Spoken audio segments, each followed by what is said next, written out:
So, ang kapal ng may-ari ng bata na si Jeric. Part 3 na to sa story time. So, kasi, di ba nga may kinento ako, sinapak ni Kuya RD, si Jeric. Then, nagalit ako. Pinapaglaruan nila yung aso ko na si Colette. Yung aso pala namin. Na si Colette. Hindi ko mapakita kasi nasa malayo pa siya Ayun siya, sabi labas pa. Sa labas pa siya So, nagalit ako. Tapos, nung kinagabihan, sinuntok ni Garlic yan. Nila kasi niya, hindi naman yata masakit yung suntok niya.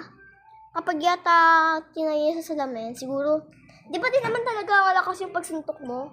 Di ba? Parang palo lang ni mamo, no? Suntok mo, no?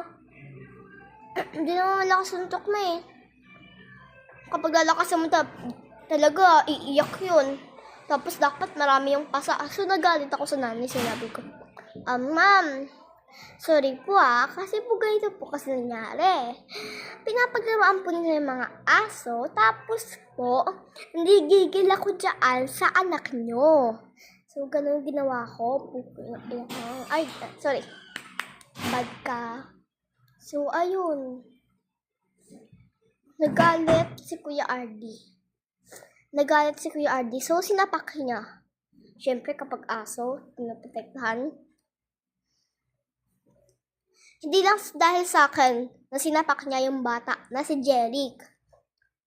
Inaaso na namin yung dati. Siya sabihin na namin, hindi marunong magbasa, hindi marunong mag-English. Ha. Yung inasar namin kay Jeric. So, eto naman, ngayon, nakilala ako ni Jeric. So, pinapakyuhan niya ako. Tapos sinasabihan ng mga tanga. Sinasabihan ako ni Jeric.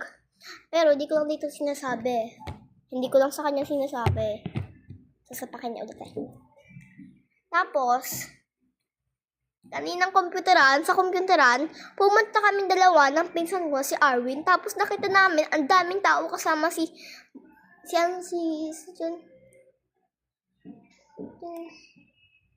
Dada, kasama nila, si Dada. Ayun, si Dada, yung pinakasiga sa tsera. Nakita ko siya kanina sa computeran.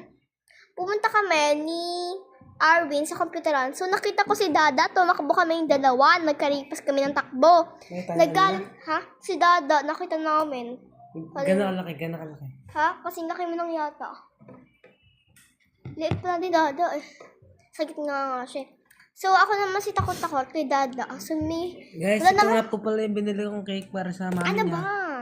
Hindi, sinungaling yan. Don't believe him.